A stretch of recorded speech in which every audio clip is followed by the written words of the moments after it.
மிக எழுச்சியோடு ஆர்ப்பாட்டமாக ஆரவாரத்தோடு உணர்வு பூர்வமாக ஏற்பாடு செய்யப்பட்டிருக்கின்ற இந்த மாபெரும் கண்டன பொதுக்கூட்டத்தினுடைய தலைவர், தமிழக காங்கிரஸ் கட்சியினுடைய தலைவர்,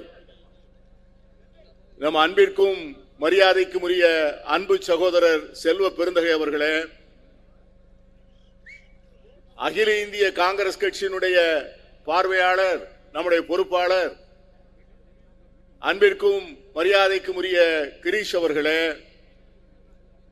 தமிழக காங்கிரஸ் கட்சியினுடைய மேனாள் தலைவர்களே,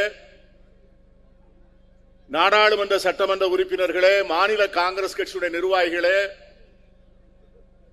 மாவட்ட காங்கிரஸ் கட்சியினுடைய தலைவர்களே, தமிழகமெங்கும் இங்கே வந்திருக்கின்ற காங்கிரஸ் பேரியக்கத்தினுடைய என் அன்பிற்குரிய தோழர்களே, மழை மிரட்டி கொண்டிருக்கின்றது. நீண்ட நேரம் பேசுவதற்கான மேடை அல்ல இந்த மேடை. ஆனால் இந்த மேடையிலே நிற்கின்ற போது, உங்களையெல்லாம் பெரும் சமுத்திரமாக பார்க்கின்ற போது என் உள்ளம் நன்றியால் நனைகின்றது. இந்த சென்னையினுடைய மாபெரும் பட்டணத்திலே ஒரு 20,000 பேர் அமரக்கூடிய ஒரு இடத்தை நமக்கு தந்து மறைந்த மாபெரும் தலைவர் காமராஜர் அவர்களை நான் நன்றியோடு நினைத்து பார்க்கிறேன். தமிழ்நாட்டிலே எந்த கட்சிக்கும் கிடைக்காத ஒரு அருமையான ஏற்பாட்டை 80 ஆண்டுகளுக்கு முன்னால், 70 ஆண்டுகளுக்கு முன்னால் தொலைநோக்கு பார்வையிலே பார்த்து தன் தேக்கு மர தேகத்தை இந்த தேசத்திற்கு தியாகம் செய்த நம் அன்பு தலைவர் காமராஜர் அவர்கள் காங்கிரஸ் பேரியக்கத்தினுடைய பணிக்காக இப்படிப்பட்ட ஒரு அற்புதமான சொத்தினை நமக்கு தந்து நம்மை இந்த இயக்கத்தை வாழ வைத்த அந்த மாபெரும் தலைவனை இந்த நேரம் நன்றியோடு நினைவு கூறுவது அவசியம் என்று நான் எண்ணுகிறேன். நீண்ட நேரம் பேசுவதற்கான மேடையில நண்பர்களே, ஒன்றே ஒன்று மட்டும் சொல்லி முடிக்கிறேன். இந்த நாட்டில் என்ன நடக்கிறது என்கிற கேள்வி வேண்டாம். அகில இந்திய காங்கிரஸ் கட்சியினுடைய செயற்குழு கூடி தீர்மானம் போட்டிருக்கிறது. நம்முடைய ஒப்பற்ற தலைவர் ராகுல் காந்தி அவர்கள் பிரதமருக்கு வேண்டுகோள் வைத்திருக்கிறார், உள்துறை அமைச்சருக்கு வேண்டுகோள் விடுத்திருக்கிறார். கடந்த வாரம் இந்தியாவை காயப்படுத்திய அந்த மிக கொடுமையான நிகழ்ச்சிக்கு நியாயம் கேட்டிருக்கிறார். இவ்வளவு பெரிய துன்பியல் சம்பவத்தை வைத்து அரசியல் நினைக்க செய்யக்கூடிய ஒரு கேவலமான அரசியலை காங்கிரஸ் கட்சி ஒரு நாளும் பின்பற்றியதில்லை. இதை போன்ற ஒரு சம்பவம் புல்வாமாவிலே நடந்த போது 45 வீரர்கள், இந்திய வீரர்கள் உயிரோடு கொல்லப்பட்ட போது, அன்றைய தினம் தேசமே கண்ணீர் வெடித்த போது, அன்றைய பிரதமர் மன்மோகன் சிங் அவர்கள் இந்த தேசத்தினுடைய எதிர்காலத்தை பற்றி கவலைப்பட்டுக் கொண்டவராக எவ்வாறு இதை முன்னெடுத்து செய்யலாம் என்று சிந்தித்துக் கொண்டிருந்த போது, குஜராத்தில் இருந்து வந்த ஒரு மனிதர், அன்று முதலமைச்சராக இருந்தவர், பம்பாய் மாநகரிலே வந்து பத்திரிகையாளர்களுக்கு பேட்டி கொடுத்து இந்த நாட்டினுடைய அன்றைய பிரதமரை பார்த்து சொன்னார், இவர் கோழை, இவர் கோழை என்பதால் தான் இந்த மாபெரும் துயரம் நடந்திருக்கிறது, இந்த வன்முறை நடந்திருக்கிறது, இந்த வெறியாட்டம் நடந்திருக்கிறது, இந்த தீவிரவாதம் நடந்திருக்கிறது என்று சொன்னவர் அன்றைய முதலமைச்சராக இருந்த இன்றைய பிரதமராக இருக்கின்ற நரேந்திர மோடி.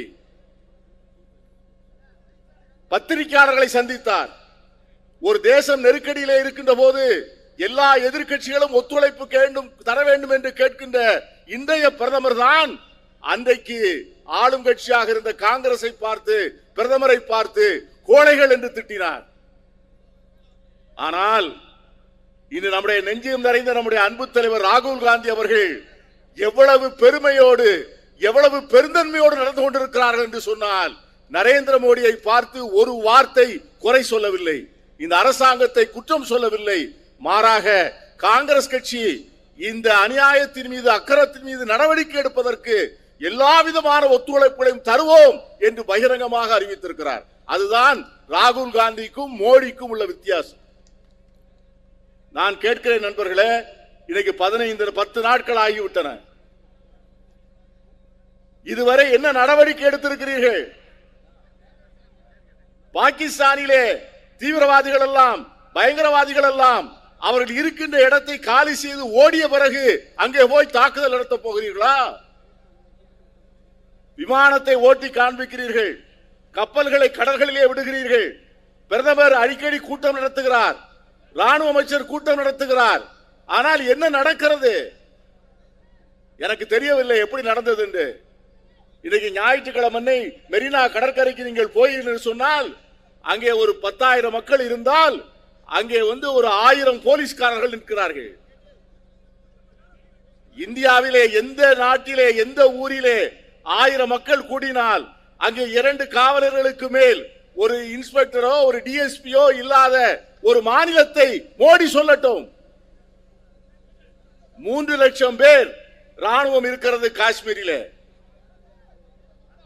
எல்லை பாதுகாப்பு படை இருக்கிறது, ராணுவத்தினுடைய நவீன தளவாடங்கள் இருக்கின்றன, வானத்திலே பறந்து கண்காணிக்கக்கூடிய கேமராக்கள் இருக்கின்றன, இஸ்ரேலில் இருந்து வாங்கிய பெகாசஸ் இருக்கிறது. இவ்வளவு இருந்தும் கூட எந்த விதமான தடங்களும் இல்லாமல் அத்தனை பேரும் இங்கே உள்ளே வந்து ஆயுதங்களோடு வந்து இந்த நாட்டிலே இருக்கின்ற அப்பாவி சுற்றுலா பயணிகளை கொன்றுவிட்டு எந்த விதமான சேதம் இல்லாமல் திரும்ப முடியும் என்று சொன்னால் அந்த பாதுகாப்பு கோளாறுக்கு குறைபாடுகளுக்கு யார் பொறுப்பேற்பது? அதற்கு யாராவது பொறுப்பேற்க வேண்டாமா? மும்பையிலே இந்த சம்பவம் நடந்த போது நம்முடைய உள்துறை அமைச்சரை சிவராஜ் பட்டீலை ராஜினாமா செய்ய வேண்டும் என்று இந்த பாஜக அரசாங்கம் கேட்டபோது நம்முடைய மாண்புமிகு முதலமைச்சராக இருந்தவர் அன்னை காங்கிரஸ் கட்சியின் தலைவி அன்னை சோனியா காந்தி சிவராஜ் பட்டீலை ராஜினாமா செய்ய சொன்னார் அல்லவா? அந்த ராஜினாமா செய்ய சொன்ன பொறுப்பேற்ற காங்கிரஸ் எங்கே? புல்வாமாவுக்கு பிறகு அதற்கு பிறகு 540 காவலர்கள் காஷ்மீரிலே கொலை உண்ட பிறகு இவ்வளவு பெரிய சம்பவம் நடந்த பிறகும் நான் எந்த விதமான பொறுப்பும் ஏற்க மாட்டேன் என்று சொல்லுகின்ற மோடியும் அமித்ஷாவும் எங்கே? அந்த கேள்வியை கேட்கத்தான் ஆசைப்படுகிறோம். பிரதமர் அவர்களே, காங்கிரஸ் கட்சியின் சார்பாக கேட்கிறேன், விரைந்து நடவடிக்கை எடுக்க வேண்டும். பயங்கரவாதிகள் அந்த இடங்களை விட்டு காலி செய்து போவதற்கு முன்னால் அவர்களுக்கு சரியான பாடம் கற்பிக்க வேண்டும்.